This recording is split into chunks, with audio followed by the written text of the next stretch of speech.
Today we will start with oxides of alkaline earth metal. ठीक है जी, alkali earth metals. तो oxides की बात करते हो तो ये तो सारे बच्चों को पता ही है, जिनके साथ वो कंपाउंड जिनमें ऑक्सीजन कनेक्टेड होता है. Oxides of alkali earth metals. तो इसमें सबसे पहले आप लोगों को ये बताना है कि ऑक्साइड्स जो है वो इनके जनरली MO बनते हैं. जैसे मैंने आपको बताया भी था मैग्नीशियम का M plus O2 and gives out 2 MO. Balance करनी इक्वेशन तो आप लोग यहाँ पे 2 लगा दीजिए ना. 2 metal plus O2 gives out 2 MO.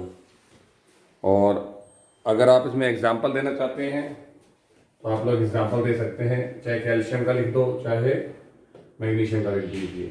तो 2 कैल्शियम प्लस O2 और गिव्स आउट 2CaO. अगर ऑक्साइड्स की आप लोग बात करते हो तो सारे के सारे जो ऑक्साइड्स हैं आपके वो उसमें बन जाएंगे, लेकिन बेरियम और रेडियम जो लास्ट वाले हैं उनके लिए मैंने एक स्पेशल बात बताई थी कि वो परऑक्साइड बनाते हैं. तो रेडियम के बारे में चाहे आप ज़्यादा मत करो बात, है ना, लेकिन बेरियम के बारे में तो करनी पड़ेगी कि बाकी सारे जने जनरल ऑक्साइड बनाते हैं बट बेरियम जो है वो परऑक्साइड बनाता है. अब इसका नाम कैल्शियम ऑक्साइड है और इसका नाम बेरियम परऑक्साइड है. ये कितने बच्चों को नहीं पता कि सर मैं नहीं बता पाऊंगा, वो बताइए शाबाश. पहले फर्स्ट ऑफ ऑल बता सकते हो कि ये कैल्शियम ऑक्साइड क्यों है और ये बेरियम परऑक्साइड क्यों है. तो आज ये बेरियम परऑक्साइड, हाँ, ऑक्सीडेशन नंबर के बेस पे. Good good good. तो अगर आप कैल्शियम ऑक्साइड का फॉर्मूला देखोगे तो इधर -2 आएगा और इधर +2 आएगा. वैसे भी कैल्शियम को वरदान मिला हुआ था ना पूरी फैमिली को, तो इधर भी यही कंडीशन है. BaO2 में बेरियम तो अपना चार्ज बता देता है, तो ऑक्सीजन पे जबरदस्ती कौन सा चार्ज आ गया, -2. लेकिन O2 -2 का मतलब है सिंगल ऑक्सीजन पे चार्ज कितना होगा, -1. और जिन पर ऑक्सीजन पर -1 होता है वो परऑक्साइड होते हैं. ये मैंने आपको बात बताई थी. तो जो ऊपर वाला कैल्शियम है उसको तो सर क्या बोल रहे हैं, कैल्शियम ऑक्साइड बोल रहे हैं, लेकिन नीचे बेरियम वाले ऑक्साइड को क्या बोल रहे हैं, बेरियम परऑक्साइड बोल रहे हैं, क्योंकि ऊपर ऑक्सीजन -2 स्टेट में है और नीचे -1 स्टेट में है. ये बात मेरे बच्चों को मैंने ऑक्सीडेशन वाले चैप्टर में बताई थी. तो ये आपको आना चाहिए कि फॉर्मूला देखते ही मैं खुद बता दूं कि ये परऑक्साइड है और वो नॉर्मल ऑक्साइड है. तो दिस इज बेरियम परऑक्साइड. तो इस फैमिली में बेरियम और रेडियम परऑक्साइड बनाते हैं और बाकी जितने भी मेंबर्स हैं they will form normal oxide. ठीक है. अब आ रही आती है जी, इनके जो ऑक्साइड्स हैं वो डायरेक्ट बन जाते हैं, लेकिन जो आप लगा BeO है उसको हम डायरेक्ट नहीं बनाते, उसको बनाते हैं by burning beryllium in air, whereas other metal oxide are obtained by just heating metal carbonates. अब अगर मुझे बनाना है तो मैं CaO कैसे बनाऊंगा, या तो ऐसे करके या कैल्शियम के कार्बोनेट को गर्म करके. कार्बोनेट के लिए मैंने क्या खासियत बताई थी मेरे बच्चों को कि कार्बोनेट को जब भी आप हीट करेंगे they always liberate CO2 gas. तो अब ये आपका काम है, इसमें से CO2 निकाल के बताओ क्या बचा रहेगा. शाबाश. हाँ, CaO, वेरी गुड. तो क्लियर है कि CaO बन गया जो कि मैं बनाना चाह रहा था. ये देखो जी, यहाँ पे ये CaO बन गया. अब उसके बाद है oxides of alkaline earth metals are very stable and remain unaffected even at higher temperature, or therefore BeO and MgO are used in refractory materials. refractory materials वो होते हैं जो हाई टेम्परेचर को सहन कर सकते हैं. तो रिफ्रैक्टरी मटेरियल्स जो होते हैं वो जनरली आपके एक्सट्रैक्शंस में जरूरत पड़ती हैं. तो ये बात आपने लिखी हुई है. अब ये जो है सारे के सारे जो ऑक्साइड्स आप बना रहे हो ये आयनिक होते हैं और बेसिक नेचर के होते हैं, लेकिन एक जने को ऐतराज है और वो इस घर का गंदा बच्चा है. और वो कौन है, सबसे छोटे साइज वाला BeO. तो BeO कहता सर मैं तो बेसिक नहीं हूं, मैं तो कौन सी नेचर का हूं, एम्फोटेरिक नेचर का हूं. क्या मीनिंग होता है एम्फोटेरिक का, जल्दी बोली शाबाश. एम्फोटेरिक का मतलब क्या होता है, जिसके अंदर एसिडिक और बेसिक दोनों नेचर होती है उनको बोलते हैं एम्फोटेरिक. तो अगर आज मैं ऑर्डर लगा देता हूं इनका कि BeO, MgO, CaO, SrO और लास्ट में बेरियम ऑक्साइड, तो इनमें यह सबसे ज्यादा स्ट्रॉन्गेस्ट बेस है, क्योंकि जितना साइज बड़ा होगा मेटल का उतना वो जल्दी से ऑक्साइड को रिलीज कर देगा, और नेगेटिव रिलीज करने वाले बेस होते हैं। ये दोनों बेसिक है, ठीक है जी, हाईली बेसिक है तो कोई दिक्कत नहीं। ये वाला वीक बेसिक है, याद कीजिए मिल्क ऑफ मैग्नीशिया इसी से बनेगा, है ना, ये आपका वीक बेस है। लेकिन इसके लिए मैंने सर को क्या लिख के दिखा दिया कि सर दिस इज एम्फोटेरिक। तो एम्फोटेरिक वर्ड की मीनिंग आपको आने चाहिए। CaO जो है आप लोगों का यूज होता है फ्लक्स की फॉर्म में, और ऑक्सी हाइड्रोजन फ्लेम को देने में यूज होता है, ठीक है जी। अब ये कहते हैं ना बीइंग इन लाइमलाइट, ये आप लोगों को एक इंग्लिश के अंदर फ्रेज है, बीइंग इन लाइमलाइट, सुना हुआ कभी आप लोगों ने? हाँ जी, हमेशा चमक में रहना, या फिर है ना कि हाईलाइट के अंदर रहना, बीइंग इन लाइमलाइट। तो असल में ये कैसे पता लगा? लाइमलाइट का मतलब क्या होता है? लाइम स्टोन, लाइम वाटर, वो सारा कैल्शियम से रिलेटेड है। अगर आप लोग कैल्शियम को सब्जेक्ट करते हैं ऑक्सी हाइड्रोजन फ्लेम से, मतलब अगर मैंने कैल्शियम के साथ ऑक्सीजन और हाइड्रोजन की फ्लेम को लगा दिया तो ये एक स्ट्रॉन्ग व्हाइट कलर की लाइट जो है वो प्रोड्यूस करती है, ठीक है जी, स्ट्रॉन्ग व्हाइट लाइट। ध्यान से सुनना भी इसको। अब ये जो स्ट्रॉन्ग व्हाइट लाइट है इसका हम यूज करते हैं आपका जनरली जो फिल्म्स वगैरह होती है वहां पे, आर्टिस्ट जब यहाँ पर फिल्म होती है वहां पे पहले जमाने में उनके फेस के ऊपर लाइट देने के लिए, जैसे आपने देखा होगा आप लोगों ने कहीं शूटिंग होती है तो वो कहता है कैमरा लाइट एक्शन। तो कैमरा लाइट एक्शन का मतलब लाइट उस पर डाली जाती है, ताकि शादी ब्याह में भी लाइट डाली जाती है ना। अब हमारे पास तो इतने सारे बल्ब आ गए तो अब हम लाइट यूज करते हैं, पर पुराने टाइम में ऐसे लाइट बनाई जाती थी, इसलिए एक कहावत बन गई बीइंग इन लाइम लाइट। तो ये CaO जो होता है ना वो क्विक लाइम होता है, आपको पता होना चाहिए। तो ये आपको थोड़ा सा इसके लिए नॉलेज बता दी। इसके अलावा जो CaO का यूज है वो अभी आगे आएगा तो और डिटेल बताऊंगा। चलो अब हाइड्रोक्स, हाँ जी क्या कह रहे हो, क्या कह रहे हो बेटे, दो दोबारा बोलो। अच्छा कोई बात नहीं। तो ये तो सिर्फ बताया है कि अगर CaO के अंदर आप लोग H2O2 फ्लेम को ऐड करते हो तो वो आपके पास स्ट्रॉन्ग व्हाइट लाइट प्रोड्यूस करता है।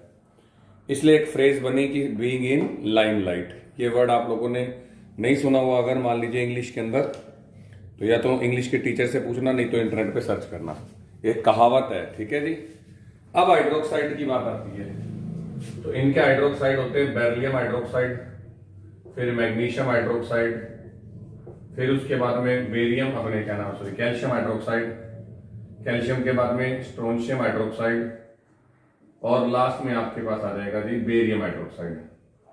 जो OH देते हैं वो सारे बच्चों को पता होगा बेस है, यस और no, which can donate easily OH negative are base. लेकिन इनमें सबसे स्ट्रॉन्ग बेस कौन सा है ये बताइए शाबाश, जो जल्दी OH देगा। जल्दी कौन देगा? जिसको इलेक्ट्रॉन्स का लालच नहीं है या जिसका साइज बड़ा है। तो साइज बड़ा होने के कारण OH नेगेटिव जल्दी रिलीज हो जाएगा। तो कौन हुआ सबसे स्ट्रॉन्गेस्ट बेस? हाँ बिल्कुल बिल्कुल बिल्कुल, फिर से मैं वही बता दूंगा, बेरियम इसके घर में सबसे स्ट्रॉन्गेस्ट है, और उधर अगर आप जाते हो धीरे धीरे तो basic nature slow down calm हो जाएगी। मिल्क ऑफ मैग्नीशिया का फॉर्मूला दिख रहा है? इन पांचों में से मिल्क ऑफ मैग्नीशिया का फॉर्मूला दिख रहा है क्या मेरे बच्चों को? तो जवाब है यस सर, ये रहा मिल्क ऑफ मैग्नीशिया। क्या यूज बताया था? ये आपका स्ट्रॉन्गेस्ट है इनमें, हाँ एंड टेस्ट, बिल्कुल बिल्कुल। ये भी आपका स्ट्रॉन्ग बेस है, वो स्ट्रॉन्गेस्ट है, ये स्ट्रॉन्ग है। ये भी आपका बेस है हाईली बेसिक नेचर, ये आपका वीक बेस है। और फिर से उसके नीचे मैं लिख देता हूं एम्फोटेरिक। तो इसके बारे में मैं बता चुका हूं, ये मिल्क ऑफ मैग्नीशिया है और इट इज एंड एसिड, मतलब एसिडिटी को रेगुलेट करता है। पर क्वेश्चन ये आता है कि मुझे प्रूव करके दिखाओ ये एम्फोटेरिक है। उसके लिए भी आ सकता है कि प्रूव करके दिखाओ, तो बड़ी सिंपल इक्वेशंस है, कोई ज्यादा मुश्किल बातें नहीं है। कोई मेरे बच्चे को कहता है भी प्रूव करके दिखाओ कि ये एम्फोटेरिक है, तो बड़ा अच्छा सा तरीका है। Amphoteric means those substance which can act as acid and base, दोनों की तरह काम करता हूं। चलो एक सिंपल सी इक्वेशन पूछता हूं, एसिड प्लस बेस क्या बनेगा, जल्दी बोलिए शाबाश। एसिड प्लस बेस, हाँ सोल्ट एंड वाटर। तो ये बात हर बच्चे को पता है ना, सोल्ट एंड वाटर। तो आज मुझे इसकी एम्फोटेरिक नेचर करनी है, तो मैं एक बार इसको एसिड के साथ रिएक्ट करा दूंगा, एक बार इसको बेस के साथ रिएक्ट करा दूंगा। पता क्या होगा, ये एसिड के साथ खुद को बेस बना लेगा और प्रोड्यूस करेगा सोल्ट। फिर से एसिड बेस के साथ रिएक्शन करूंगा तो खुद को एसिड बना लेगा और प्रोड्यूस करेगा सोल्ट। एक रिएक्शन में जान करके अपने हिसाब से बताऊंगा, बुक के हिसाब से नहीं बताऊंगा। ये राजी आपने बोला सर बेरिलियम हाइड्रोक्साइड में HCl लाके डाल दो, ये देखो सर ने HCl डाल दिया, 2HCl। क्या दिख रहा है, HCl कौन होता है बताओ, एसिड। अब ये क्या बन जाएगा, बेस।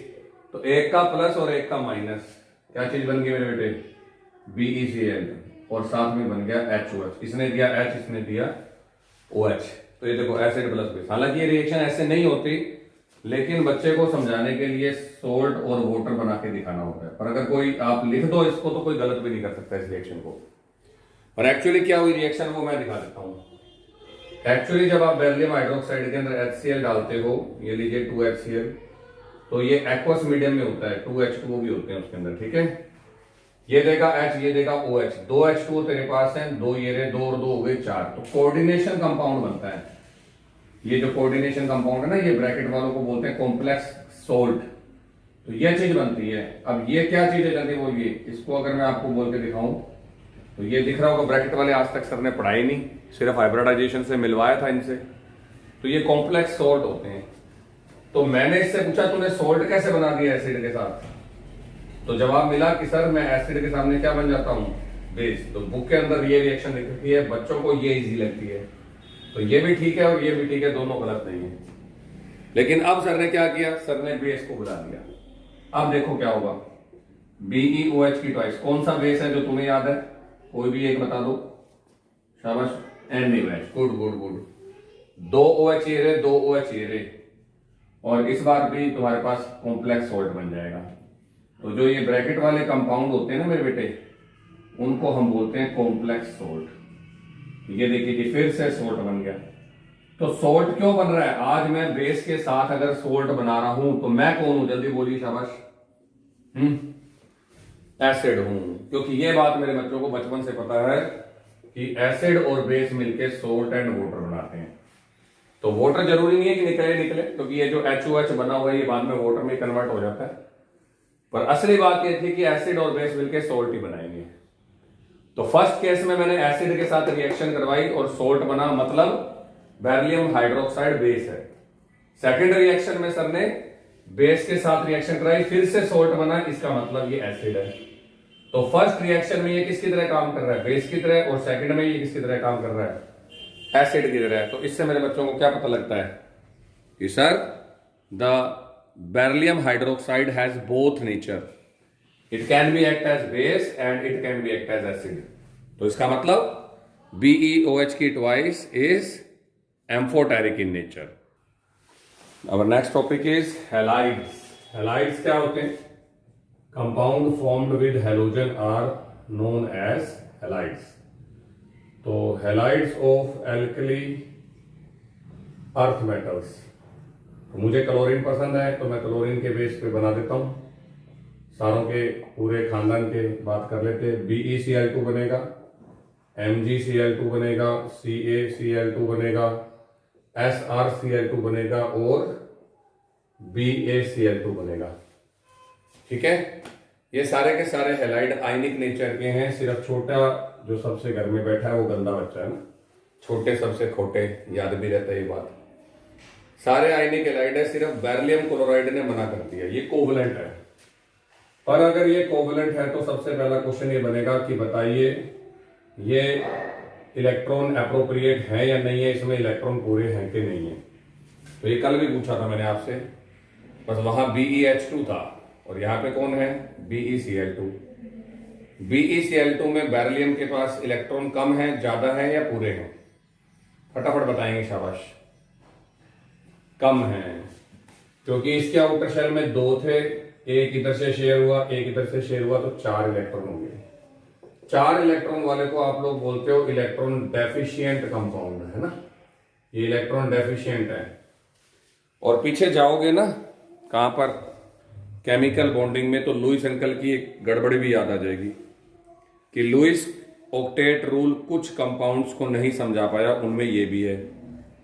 और आपको साफ दिख रहा है कि इसमें इलेक्ट्रॉन पूरे नहीं। हमने लुईस से पूछा इसमें इलेक्ट्रॉन पूरे नहीं है, स्टेबल होगा क्या अनस्टेबल होगा, तो जवाब उसने दिया अनस्टेबल होगा, जबकि ये स्टेबल होता है। अब BeCl2 की दो फॉर्म्स हैं जी, बता देता हूं, और दोनों बना के आनी है। एक गैसियस फॉर्म है जिसके अंदर ये स्टेबल है, और एक सॉलिड फॉर्म है। तो जब मैं अनस्टेबल हूं तो खुद को स्टेबल करने के लिए क्या करूंगा, कोई ना कोई जुगाड़ करूंगा ना। और मैंने कहा था ये लोग जुगाड़ करते हैं, और वहां मैंने आपको बताया भी था।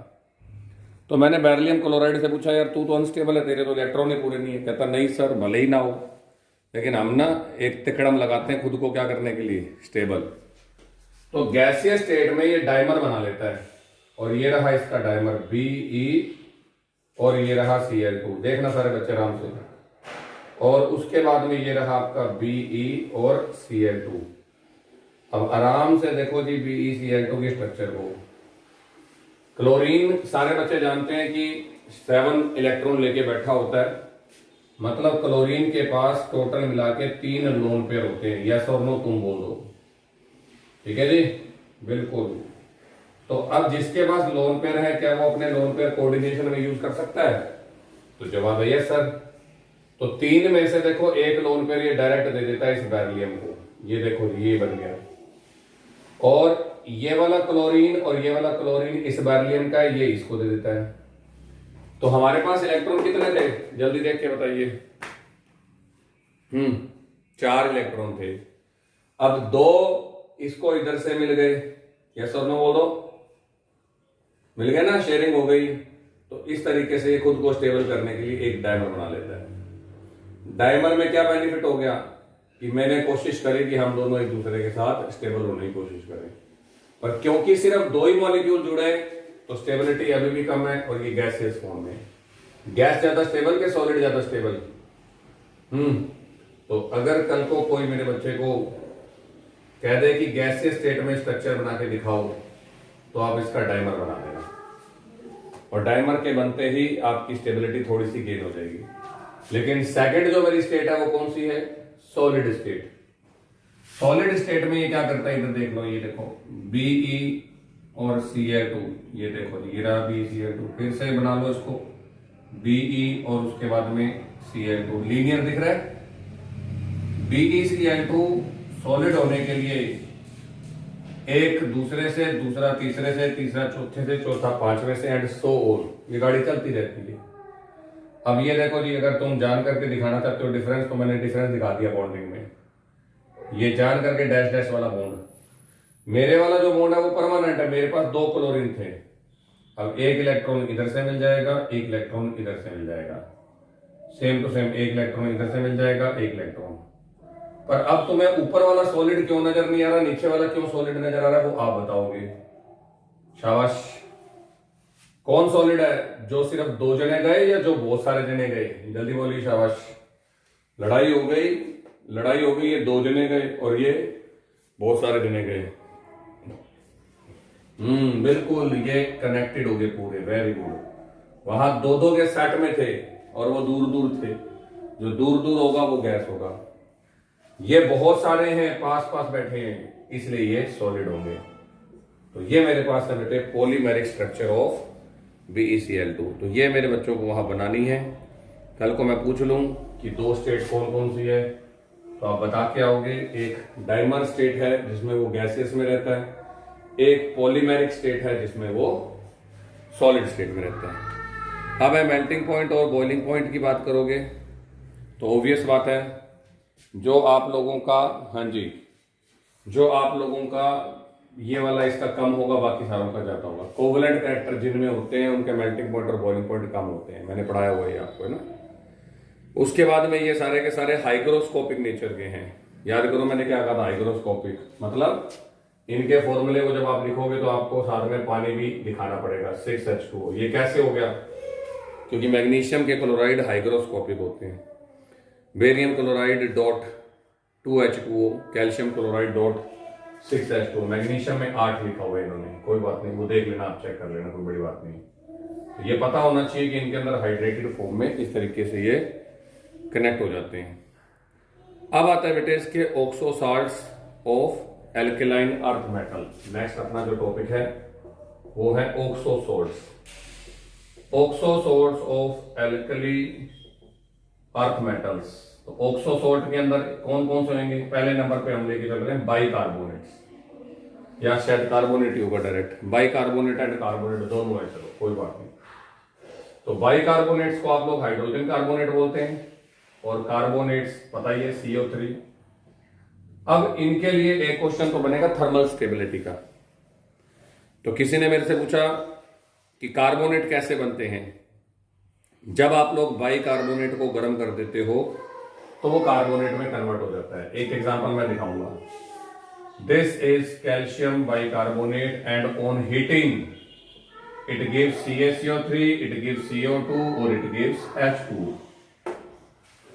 और उल्टा रिएक्शन कर दोगे तो वापस से बाइकार्बोनेट बन जाएगा। लेकिन कार्बोनेट के लिए स्टेबिलिटी ऑर्डर आएगा सबसे पहले, ठीक है जी। कार्बोनेट के लिए सबसे पहले स्टेबिलिटी ऑर्डर, ये रहा आपका BeCO3, ये रहा आपका MgCO3, ये रहा आपका CaCO3, ये रहा आपका SrCO3 और ये रहा आपका BaCO3। तो थर्मल स्टेबिलिटी इसी बात पे डिपेंड करती है कि आप कितनी जल्दी CO2 को रिलीज कर दोगे। तो CO2 को अगर आप रिलीज करने की बात कर रहे हो तो सबसे जल्दी रिलीज करता है बेरिलियम कार्बोनेट। गर्म करते ही इट विल लिबरेट CO2, मैंने भी रिएक्शन में दिखाई थी। तो थर्मल स्टेबिलिटी सबसे कम इसकी होती है और सबसे ज्यादा इसकी होती है। क्यों? इसका रीजन होता है कि बेरियम और ऑक्सीजन के बीच का बॉन्ड मजबूत है, तो वो जल्दी से आपका टूटेगा नहीं कार्बन के बीच का। जबकि यहाँ पे कोवलेंट बॉन्ड है, आप ही ने बोला इसके कंपाउंड कोवलेंट होते हैं और वो जल्दी से टूट जाते हैं। तो कोई कहता है कि दिखाओ सर रिएक्शन, तो ये रिएक्शन अभी 2 मिनट पहले मैंने आपको दिखाई थी। CaCO3 carbonate always liberate CO2 और बचा हुआ क्या रहेगा? बचा हुआ आपके पास रह जाएगा CaO। सेकंड क्वेश्चन बनता है बेटे सल्फेट का। सल्फेट अगर आपको बनाने हैं तो कार्बोनेट या हाइड्रोक्साइड की रिएक्शन करा दो सल्फ्यूरिक एसिड के साथ। जैसे एग्जांपल मैं बना के दिखा देता हूं।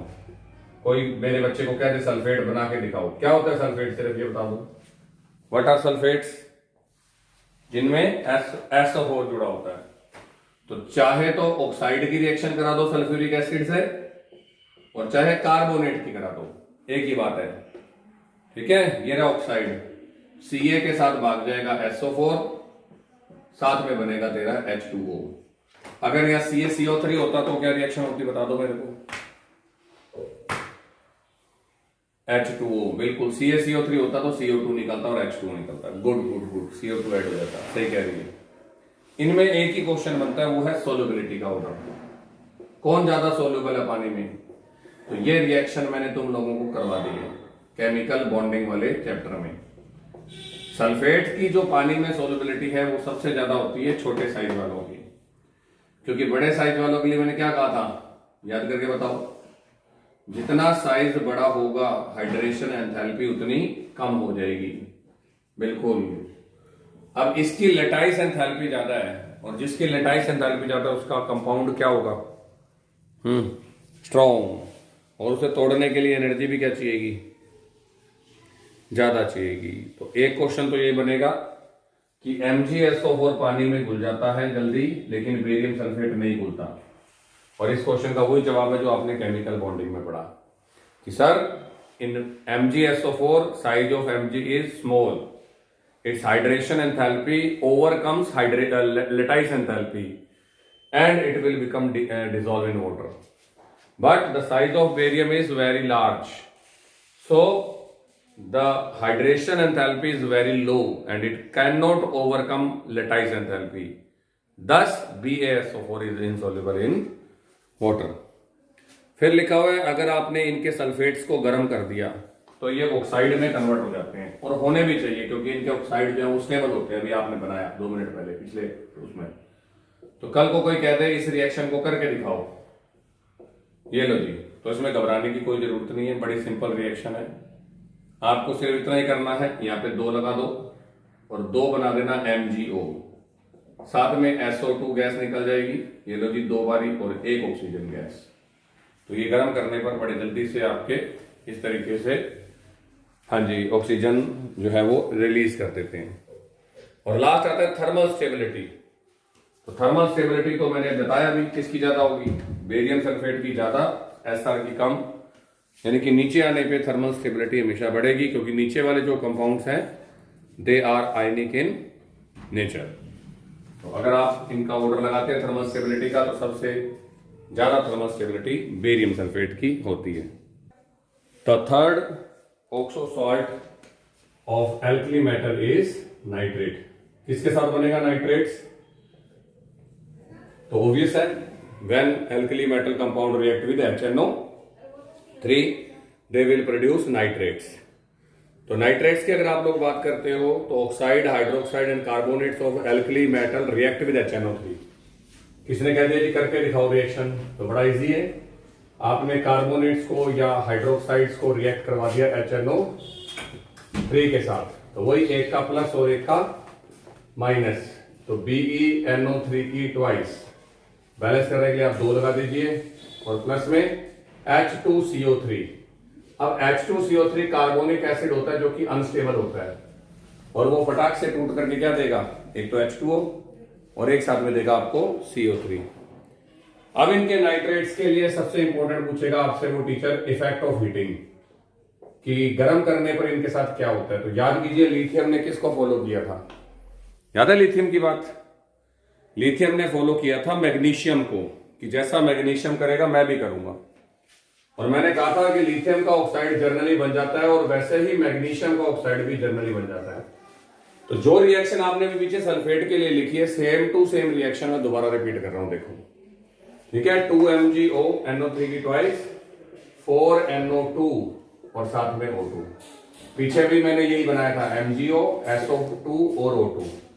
तो ये पेपर में आ सकती है, what is the effect of heating on nitrates of alkali earth metals. तो ये आपको बताना पड़ेगा। लेकिन बेरिलियम तो गंदा बच्चा है ना। अब वो घर वालों की बात मानेगा कि नहीं मानेगा वो तुम बता दो। बेरिलियम कहता ना मैं तो ऐसे नहीं करता। तो ये देखो फर्क आ गया। तो ये फर्क आप वहां बता सकते हो कि बाकी सारे एल्कली मेटल्स NO2 प्रोड्यूस करते हैं, लेकिन बेरिलियम कहता है सर मैं तो नहीं करूंगा, तुम करते रहो NO2 प्रोड्यूस करना, तो मैं तो नहीं करूंगा। और वो बनाता है आगे कॉम्प्लेक्स कंपाउंड। अगर उसको गर्म करोगे तो वो कॉम्प्लेक्स कंपाउंड बना देता है। और ये थोड़ा सा आपको लर्न करना पड़ेगा, वैसे है कंपटीशन का, क्योंकि बुक ने इस रिएक्शन को नहीं दे रखा। ठीक है जी, ये लीजिए, ये चीज है आपके NO3 की 6 और साथ में प्लस N2O5। तो ये एक स्पेशल बात बता दी कि beryllium nitrate never give NO2 on heating, while other alkali metals can easily give NO2 on heating. So this is all from today's class. Have a nice day. Bye bye.